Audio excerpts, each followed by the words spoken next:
Imani, bonjour. Bonjour.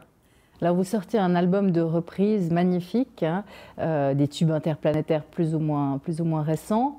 Plus d'hommes de Jacques Brel-Ablé que de femmes. Est-ce que le critère du genre, c'était une question que vous vous êtes posée ou pas du tout? Au départ, pas du tout. Au départ, moi, j'ai jugé les chansons sans juger le genre. J'ai jugé l'art et la force de la mélodie et la force des textes sans juger le genre parce que si on s'arrête qu'au genre, alors finalement, c'est une analyse extrêmement superficielle de ce qu'est l'art parce que ce qui m'intéresse justement, moi, c'est de m'émanciper de ça, de cette histoire du genre et de voir l'œuvre pour ce qu'elle est. Et puis, au bout d'un moment, on s'en est quand même rendu compte. On s'est dit, mais tiens, mais c'est bizarre, il y a plus de chansons d'hommes que de femmes. Mais il n'y avait rien d'intentionnel. Voilà. Ça vous étonne qu'on puisse aborder justement un disque aujourd'hui, voire une interview en vous posant ce type de questions par le prisme de la question de genre? Ça ne m'étonne pas parce qu'en fait, c'est l'ère dans laquelle on vit en ce moment, que la question du genre, la question de la minorité, la question oui, de la minorité en général, elle est posée sous différentes formes et elle est importante. Ça ne m'étonne pas. Donc moi, j'y réponds sans problème. Le tout, c'est de savoir pourquoi on pose les questions. C'est ça qui m'intéresse. Ouais. Vous-même, vous ne cachez pas vos engagements hein, contre le sexisme, le racisme. On se souvient de ce clip magnifique d'On Be Shy avec ces deux femmes, une blanche, une noire, et ce ballet à la limite de la valse amoureuse. C'est important justement cette part militante dans votre engagement artistique. Oui, c'est important de montrer qui on est, de montrer ce qu'on défend. Et aussi, c'est s'autoriser les choses pour soi, c'est autoriser les autres quelque part. Parce que des fois, on a l'impression que nos idées ne sont pas valides, nos idées sont peut-être pas les bonnes, parce qu'elles sont peut-être à contre-courant de ce que la pensée dominante veut nous faire dire ou comprendre. Donc, quand vous êtes une artiste et que vous vous autorisez à dire, à vous insurger contre une certaine forme d'injustice, par exemple, bah vous autorisez les autres à le faire. Et donc, on est plusieurs, du coup, à le faire. Et peut-être que, de fait, on peut changer les choses. Donc oui, c'est important. C'est nécessaire même, je pense. Mais on a l'impression que c'est plutôt encouragé hein, par le milieu de la musique. Il y a 15 ans, il fallait surtout être lisse, avoir pas de pignon, si possible même être un peu blanc et hétérosexuel. Aujourd'hui, on a l'impression qu'au contraire, plus on devient un porte-voix, plus c'est accepté, mieux c'est porté par le milieu musical. Vous le sentez aussi, ça? Oui, il y a presque une trend, il y a presque une mode au militantisme. Et tant mieux, parce que du coup, ça va peut-être devenir la norme pour la jeune génération. Moi, je pense que, par contre, il ne faut pas tomber dans le piège de juste porter un t-shirt Power to the People et puis après continuer sa vie comme avant, d'une certaine manière. L'engagement, c'est tous les jours, c'est tout le temps, c'est en apparence et c'est en profondeur. Mais moi, je trouve ça bien que quelque part, ça devienne la norme. Mais il faut que dans les résultats, ça, ça, ça, ça, ça Se se voit traduit. aussi. Ouais. Voilà, ça se traduise. Et justement, dans le milieu musical, ça se traduit. Est-ce qu'il est plus vertueux aujourd'hui ou bien c'est là aussi un petit peu du marketing? Il doit y avoir certainement un peu des deux, franchement. Mais je ne sais pas s'il y a 15 ans, il fallait être lisse, mais à l'époque, quand il y a des concerts contre la faim dans le monde, quand il y a des artistes qui s'insurgent contre le traitement, moi, je ne sais pas, qu'on fait aux gens qui ont attrapé le sida ou contre l'incarcération injuste de journalistes, des choses comme ça se faisait quand même dans les années 80. Il y a peut-être des choses, même peut-être aujourd'hui, qui se font moins. Les combats, ils ont peut-être un peu changé aujourd'hui. Donc je pense qu'il y a un peu des deux. Il y a certainement du marketing mais c'est de tout temps. Il y a des gens qui vont toujours profiter de ce qui se passe pour pouvoir exister, pour pouvoir faire de l'argent. Mais il y a quand même des gens qui ont des vrais combats à cœur. Et ces gens-là, ils se battent et on les reconnaît et ils sont suivis et ils sont aimés et ils sont importants. Oui, bah, parce que paradoxalement, il y a encore beaucoup hein, d'attaques sexistes. On pense aux chanteuses Chi, Louane même, qui se sont fait attaquer sur leur physique. Ouais. Ça, vous la sentez, cette pression-là, sexiste, tous les jours? Moi, je la sens et quand je lis des choses comme ça sur ces artistes, enfin, franchement, je suis sidérée parce que quelque part, on se dit, nous, on a un statut privilégié, on devrait être protégé. Et en fait, le sexisme, le machisme, c'est quelque chose de tellement installé partout, à tous les niveaux, et que c'est devenu tellement la norme pour des gens que en fait, même si vous êtes une femme, parce que Louane est une femme qui est dans cette industrie depuis longtemps, depuis qu'elle est jeune, et qui jouit d'un certain statut et d'un certain pouvoir, même parce qu'elle a vendu beaucoup de disques et qu'elle est connue, mais malgré ça, elle subit le sexisme de part et d'autre, que ce soit des professionnels ou des fans, et ça c'est extrêmement révélateur du travail qui reste à faire. Et comment on déconstruit justement, à votre niveau, comment est-ce que vous arrivez à militer contre ça? On est encore en train de chercher, hein, mais je pense qu'il faut déconstruire au niveau, déjà autour de soi, dans ses équipes. Il ne faut rien laisser passer. Il faut le dire avec douceur peut-être la première fois, puis avec fermeté la deuxième fois quand ce n'est pas compris. Il faut le faire de manière plus large aussi. Il faut demander des comptes. Il faut rien laisser passer en fait. Il ne faut pas accepter ces choses. Là où on acceptait, ben là, il ne faut plus accepter. Il faut accepter de passer pour une fille désagréable. Il faut accepter de passer pour une fille dure, compliquée, chiante. Parce que quand les hommes, ils exigent des choses, alors ils exigent des choses, alors ils sont... Bah oui, ils sont exigeants, ils sont des qualificatifs positifs. Ils ont des qualificatifs positifs. Nous, on est dur, on est chiante, you're a bitch. Bon, il faut accepter ça, en fait. Parce que dans la balance, qu'est-ce qui est de pire? Être perçue comme une fille pas gentille, pas polie, ou subir le sexisme et les traumatismes qui peuvent en découler. Donc moi, ce que je conseille aux femmes, c'est déjà de s'émanciper de cette fausse idée qu'une femme, ça doit être lisse, gentille et polie et souriante, et qu'en fait, se battre pour le minimum, en fait. Vous êtes une femme, vous êtes aussi d'origine musulmane et comorienne. La question identitaire, hein, elle est saillante en France notamment, hein, c'est vraiment très éruptif. Vous la percevez comment justement cette question de l'identité aujourd'hui? Moi, je pense que la question d'identité, c'est un faux débat. C'est encore une manière de détourner, de faire de la diversion sur les vrais sujets qui fâchent. Je veux dire, l'identité, normalement, on a le droit d'avoir plusieurs cultures sans que ça pose un problème. Personnellement, moi, je suis née en France, je suis française, j'ai grandi en France, je suis allée à l'école en France, je me sens française, mais mes parents sont d'origine comorienne. Et quand je vais aux Comores, eh ben, je me sens aussi chez moi là-bas et je n'ai pas de problème de schizophrénie. Je pense qu'appartenir à une seule culture et abandonner celle qui nous a apporté là, c'est complètement débile. Et je pense que c'est une façon encore de diviser les gens pour pouvoir pousser des agendas politiques, et que c'est une perte de temps, et que par rapport à la misère qui s'installe, par rapport au sexisme, par rapport à l'exclusion sociale, tout ça c'est des faux petits problèmes qui sont créés là pour justement pas dealer avec les vrais problèmes. Moi, c'est ce que je pense. Et justement, c'est quoi les vrais problèmes qui fâchent? Les vrais problèmes qui fâchent, c'est la misère ambiante, c'est comment aujourd'hui il y a les problèmes à l'école, l'éducation, la société, le problème à l'hôpital. On a bien vu qu'on s'est pris en pleine face avec cette pandémie. Le système médical, il est complètement fracassé. On n'a pas été foutu de soigner nos gens correctement. Du coup, on a dû enfermer tout le monde chez lui. On se rend compte que la société elle est de plus en plus dure, elle est de plus en plus violente, elle est de moins en moins humaine. Je n'ai pas l'impression que la question identitaire, elle va apporter des solutions au chômage, elle va apporter des solutions aux gens qui vont fouiller dans les poubelles pour manger. Voilà, ils sont là les vrais problèmes. Et le racisme? Et le racisme, je ne pense pas que la question identitaire, elle va solutionner le problème du racisme.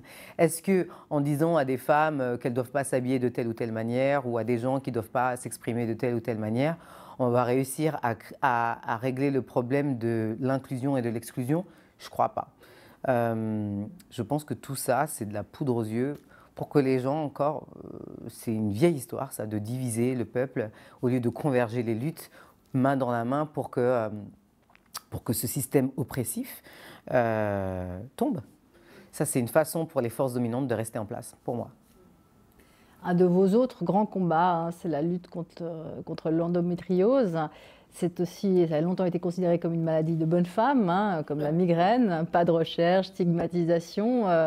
Comment est-ce que vous l'avez vécu? Au début, c'était assez sidérant de voir que même les journalistes, ils ne pouvaient même pas prononcer le nom de l'endométriose. Ils n'y arrivaient pas, ils bégayaient. En 7 ans, 7-8 ans, ça a quand même beaucoup changé. Et plus je me suis investie dans ce combat, et plus l'évidence du sexisme et du machisme millénaire, du patriarcat millénaire surtout, était vraiment à la racine du mal.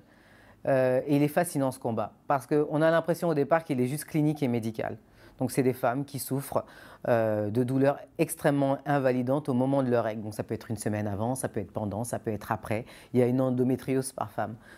Et qui conduit parfois jusqu'à l'infertilité aussi. Oui, c'est la première cause d'infertilité. En tout cas en France, j'imagine qu'en Suisse, ça doit être les mêmes chiffres, franchement.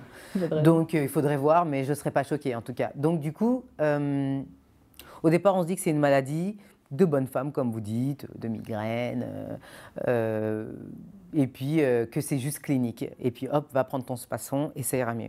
Et puis finalement, on creuse et on se rend compte que c'est extrêmement révélateur de la place qu'on donne à la souffrance féminine. Et après, plus on avance et plus on se rend compte que finalement, ça révèle beaucoup plus sur la place de la femme tout court et du regard dominant du patriarcat sur la femme. Et donc, il est très intéressant. Quand on soigne l'endométriose, mais vraiment à la racine du mal, en fait, on soigne plein d'autres problèmes. Et c'est pour ça qu'il est intéressant ce combat et qu'aujourd'hui, ça a avancé. Je vous dis, on est passé de « Ah, j'ai jamais entendu parler de cette maladie », alors que c'est quand même 2 à 4 millions de femmes en France, 180 millions dans le monde occidental, c'est énorme. C'est quand même la moitié de la population mondiale qui souffre quand même, je veux dire. Et aujourd'hui, maintenant, l'association que je défends, Endomind, alors qu'on ne nous ouvrait même pas la porte du secrétariat du ministère de la Santé, aujourd'hui, on peut parler avec le ministère de la Santé, avec le Premier ministre, voilà, et les choses, elles avancent un tout petit peu. C'est vraiment microscopique tous les jours, mais c'est beaucoup plus que déjà il y a 7 ans. Et moi, j'encourage les femmes à se faire dépister. C'est compliqué parce que le problème, c'est que la plupart des médecins, ils ne sont pas formés à la reconnaître. Mais il faut se battre, il faut se rapprocher des associations qui, elles, vont vous aider à trouver les bons spécialistes. Une fois que vous êtes dépisté, que vous pouvez mettre un nom à vos souffrances, déjà, c'est une partie de votre pouvoir que vous récupérez. Vous n'êtes pas complètement à l'abandon. Et ça, c'est déjà beaucoup pour une femme qui souffre de se dire bah, « c'est pas que dans ma tête, je ne suis pas folle ». On était 4 millions à souffrir chacune de notre côté. Aujourd'hui, on essaie d'être 4 millions à souffrir tout ensemble et voir qu'est-ce que ça apporte en fait, qu'est-ce que ça change. Et c'est ça l'idée de combattre l'endométriose. C'est pas juste, c'est d'abord soulager votre mal, mais c'est aussi changer la position de la souffrance féminine dans la société. Et donc de réhabiliter la femme, quoi. Oui, la femme qui est quand même encore considérée comme une minorité, alors qu'elle est souvent majoritaire numériquement, encore aujourd'hui. Ouais. La femme, elle est majoritaire, numériquement. Elle donne naissance à l'humanité. Donc c'est quand même un être très très important. Et puis on se rend compte dans les sociétés, qu'elles soient patriarcales ou matriarcales, qu'elle tient beaucoup. Elle tient beaucoup la société, qu'il y a eu énormément de mouvements sociaux qui ont été faits parce que ce sont des femmes qui sont un jour mises en colère. Donc il est temps que la femme reprenne son pouvoir. Donc il faut que les hommes acceptent que ce pouvoir, c'est pas parce qu'une femme prend plus sa place, en fait, finalement, parce qu'on l'a destitué de sa place, qu'un homme la perd. Il faut juste accepter cet équilibre. Le monde ira mieux, même pour les hommes qui se disent « oui, ben, je suis perdu, je ne sais pas où je vais ». On se calme.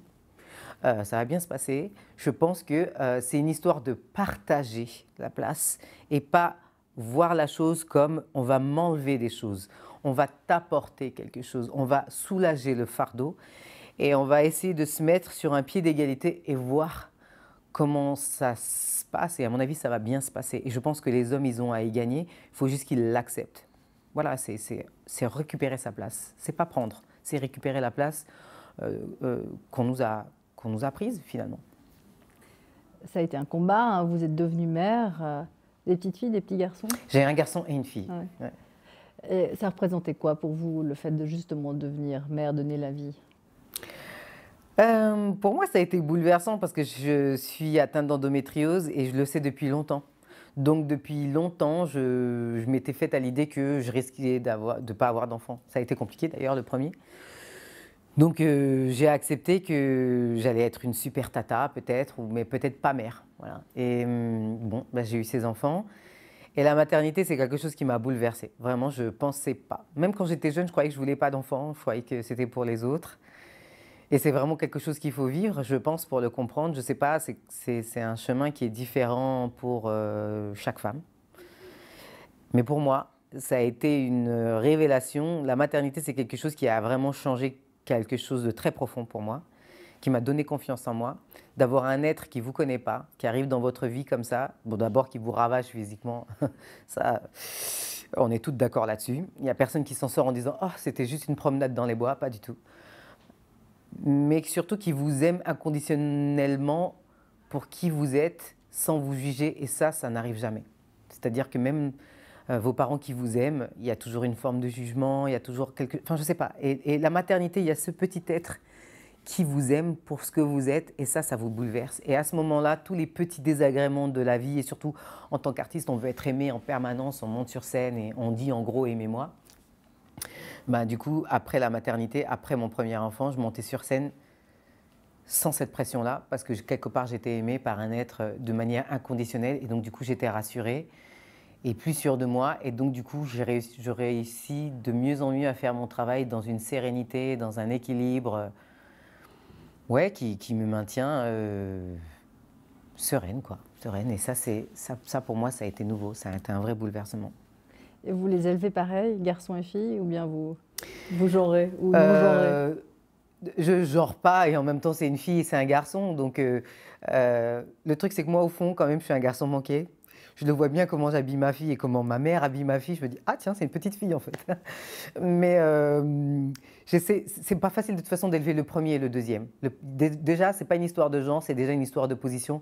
Le premier on est très concentré sur lui, le deuxième il arrive, il essaie de faire sa place, et bon le deuxième c'est un autre chamboulement. J'essaie de les élever déjà par rapport à leur personnalité. Ils ont des personnalités très différentes. Après, bah, c'est une fille, hein. Donc de toute façon, je vais être obligée de... Il y a des choses que je dis à un petit garçon que je ne vais pas dire à une petite fille. Le problème, ce n'est pas le genre. Le problème, c'est ce qu'on met dans le genre, je pense. C'est de penser que les filles doivent jouer à la poupée et que les garçons doivent jouer aux voitures. De toute façon, moi, ma fille, je vois bien qu'elle n'est pas très intéressée par les poupées. Elle joue avec les jouets de son fils. Et ce qui l'intéresse, c'est les dinosaures. Ben, on la laisse jouer avec les dinosaures. Voilà, l'histoire, c'est plutôt respecter sa personnalité et aller suivre où elle a envie d'aller et voir où ça l'amène. De juste se focaliser sur le genre, c'est encore un autre problème pour moi. C'est dégenrer coûte que coûte. Pour moi, c'est créer un autre problème. Je pense que c'est d'abord la personnalité qui compte. Un souhait pour l'avenir? Proche et moyen? Ouais, j'en ai plein, mais je pense que mon souhait aujourd'hui où j'en suis, c'est que s'il y a un effort à faire pour nous tous, c'est vraiment de voir et faire les choses autrement. Et quand je dis ça, c'est vraiment essayer de se mettre à la place de l'autre et d'essayer de comprendre en dehors de ce qu'on nous a appris et en dehors de ce qu'on nous bassine toute la journée.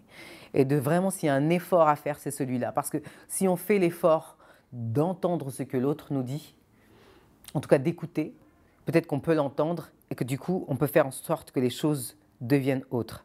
Et il n'y a que comme ça qu'on peut changer le monde, moi je pense. C'est-à-dire que de faire l'effort de sortir de sa petite zone de confort et d'accepter que les choses ne doivent pas forcément être comme on a envie qu'elles soient ou comme on nous les a apprises, et donc du coup de grandir. Voilà, ça c'est mon souhait.